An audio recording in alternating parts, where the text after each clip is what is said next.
There are moments in a country where we collectively start asking questions. Are we going in the right direction? Is this the right leader for this moment? And then there's moments where we feel like it's time to break glass in case of emergency. And with so much chaos happening, we're all asking, who's actually in control? Because when decisions carry real consequences, like war, like our economy, both at the kitchen table and around this country, and who holds the levers of the powers of our democracy, you start looking a little closer at the people who are making those decisions. And right now, a lot of people are looking closer and, dare I say, regretting their votes. Check this out. Donald Trump has hit rock bottom with certain poll numbers multiple times, more times than we could count at this point. And what's great about him hitting rock bottom is that he always somehow manages to crash through those rocks and hit a new rock bottom. And analysts, including CNN's data guy, Harry Inton, are dumbfounded about how bad things.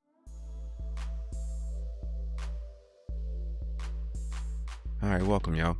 I'm DeAntony Collins, and this is A Quiet Loud, where we don't just cover headlines. We aim to connect dots and break down what they mean for this country and for you. And all of these stories that we're seeing, they're not separate in my opinion. They're pointing in the same direction. So let's start with reporting from the Associated Press detailing back in late 2025 that Trump ordered renewed U.S. nuclear weapons testing. But this is the important thing. In true Trump fashion, that wasn't exactly what was going on there. Officials had to come out and clarify all the bluster that he had just made and let everybody know that, yes, there was some testing being ordered, but they were non-explosive and non-critical tests. We're talking about delivery systems, not nuclear material being tested in our atmosphere or underground or anything like that. And that distinction matters because it tells you two things at the same time.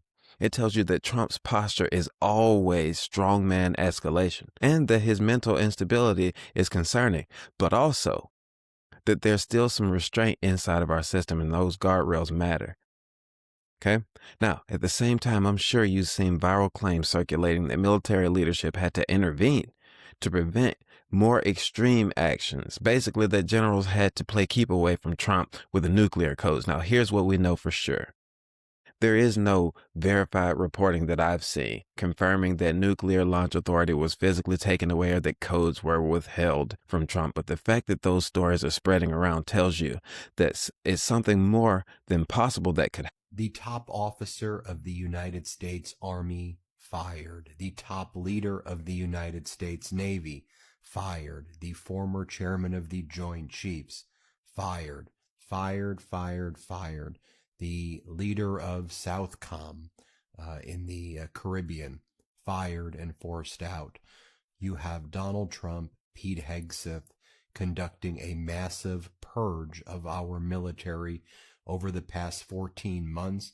You've had generals, admirals, and former chairman of the Joint Chiefs, other top military officers. We've heard erratic things like this, stories being told coming from out of the White House or from people in that orbit. And that tells you also that there's still those in power who honor their position of public trust in this country. Now layer into that some public sentiment. We're looking at polling recently from Reuters Ipsos that shows Trump's approval rating now in the low 30s. We're talking about 32, 33%, with economic disapproval even lower. It's approaching 70%, meaning that the cost of living concerns are leading the list of issues among 2/3 of Americans. That's also including Trump voters, y'all. Let's get with it. So we know that Trump and his administration are leading from a place of stress and fear. They're trying to figure out how to keep everybody under their thumb, how to keep moving, and history gives us this context. Okay, we've seen it before at the end of the Nixon presidency in 1974, when Defense Secretary James Schlesinger reportedly instructed military officials to route extraordinary presidential orders through him first. Okay? He wanted them to come to him first, basically on some stuff like these 6 Congress people did, saying, you don't have to follow unlawful orders. So this is guardrails doing what it's supposed to do. People respecting their position of public trust and saying, hey, If you're feeling funny about this order, if something about this doesn't sound right, and you feel like you are duty bound, come to me and let me be the one. Okay. And we need people like that, people who are honoring their position of public trust. That's what keeps us safe. That's what keeps us from descending into chaos. So when things like that start to happen, the question then becomes, when public confidence drops this low, when erratic rhetoric that Trump goes out and declares royals are market, and we see volatility all over the place, and the decisions carry consequences on a global scale, like this war in Iran or our alliances around the world, how much trust is there in the judgment at the top? When people start asking that question, the next thing they start to look at is his circle, the people around him. So let's talk a little bit about the chaos in the cabinet and what's starting to look like a revolving door, because right now you're not just seeing pressure from the outside. Okay, you're seeing instability from those who Trump promised would be the best people. Remember that? He was only going to bring in the best people. Let's not even talk too much about what we've seen in past months. Let's talk about this week. Just this week, it's being reported that Labor Secretary Lori Chavez DeRemer resigned amid an Inspector General investigation with ties to not only her own professional misconduct, but that of her husband, and get this, her father. Okay. According to reporting, she was misusing her job and drinking on the job and having staffers procure alcohol and other things and going out, taking them to clubs, maybe perhaps on the dime of the taxpayer. And not only that, but like I mentioned, her husband and her father contacting staff members for whatever purposes, but purposes that made them very uncomfortable. There's been some reporting that they were texting staffers of hers, and that she may have even said that they should pay some attention to her husband and father, which is just, oh my gosh. All right. But this is reporting that is already out there.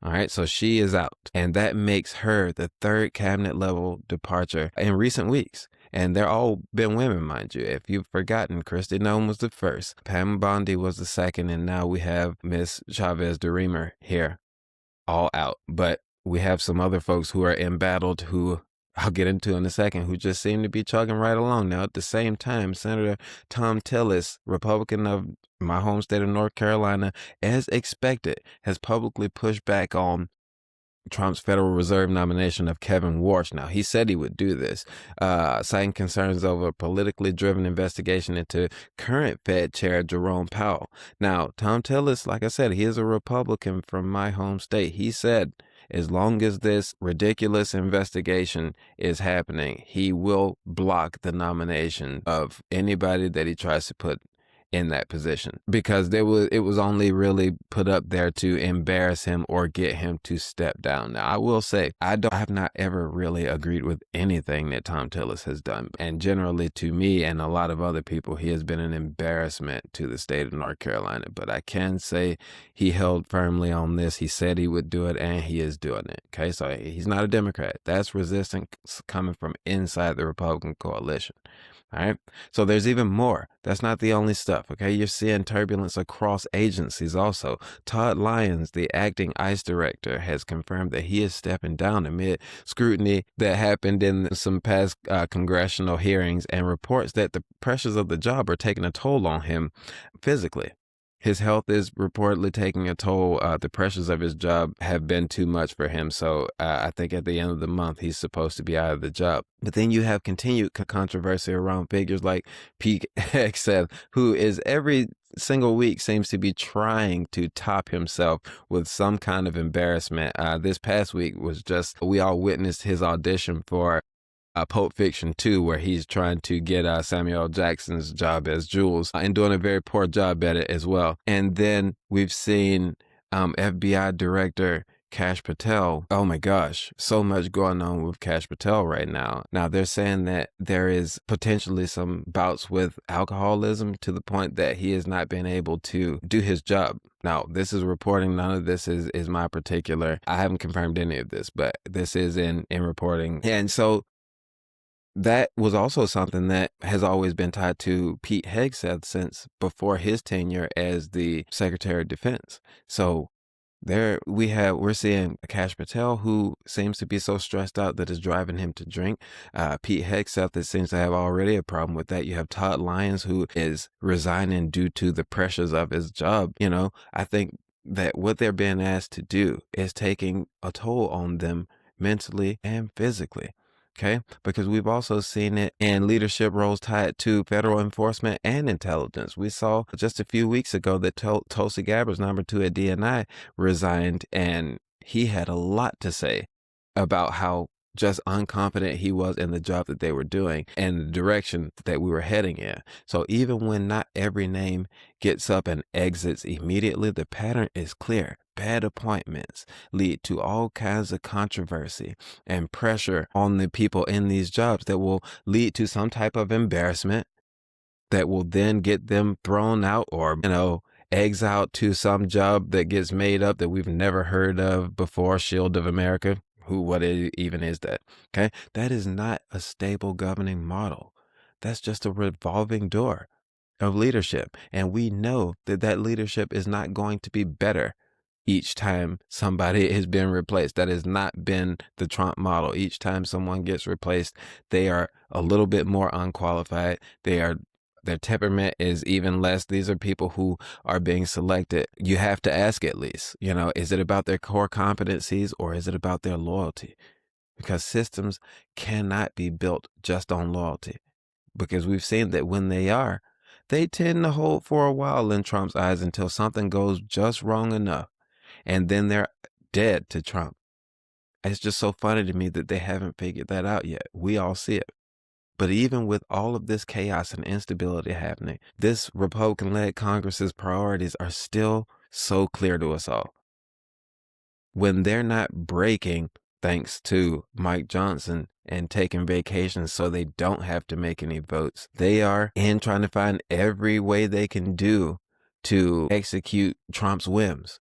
So right now, the Senate is moving forward on a DHS funding pathway while leaving major ICE enforcement reforms unresolved. And that's going to be, if they can pull this off through reconciliation or a simple majority, that will last through the end of Trump's term.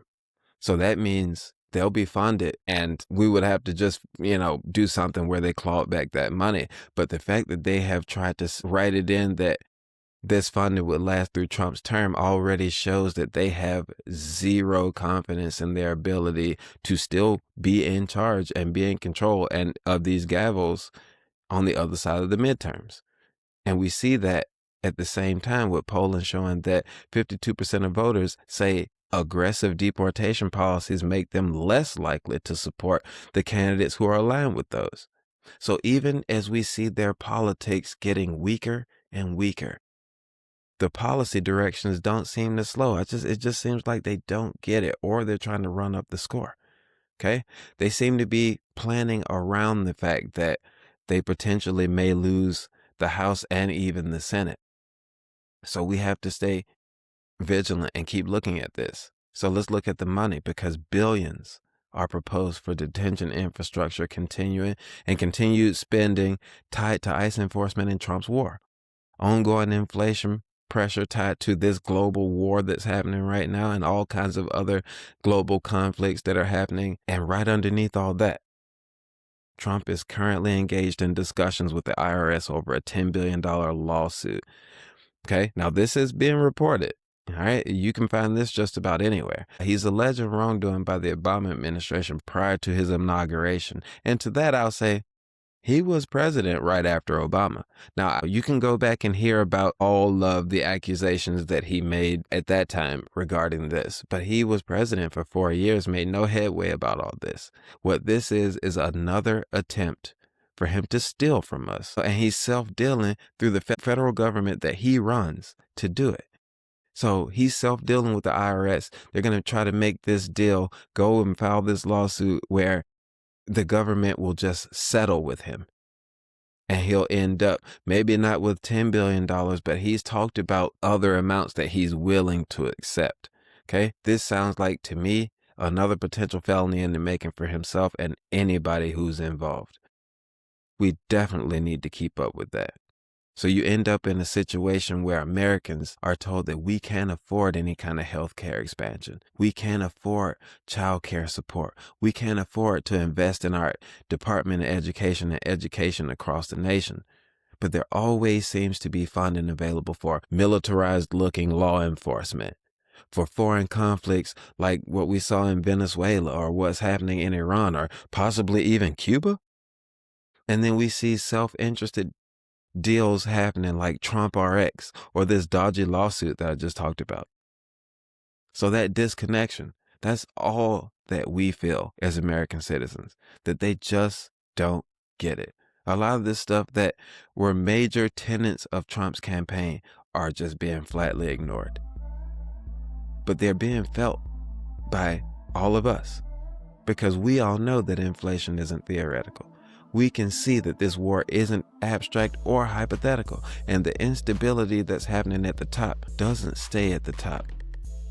This right here might be the only trickle down that actually works. We're all feeling the pressure of the price, of the instability of our leadership, and concerns over where our future goes. And if you take all three of these together, questions about the judgment, health, mental instability, and corruption of our president, along with instability in leadership around him and the priorities that don't match our reality, we're not looking at three different stories. That's one democracy, one country at the brink. All right, y'all. Thanks for listening. Please like, subscribe, comment, share. Join the Quiet Quorum. And as always, stay grounded, stay informed, stay loud, quietly. This has been The Quiet Loud. Y'all take care.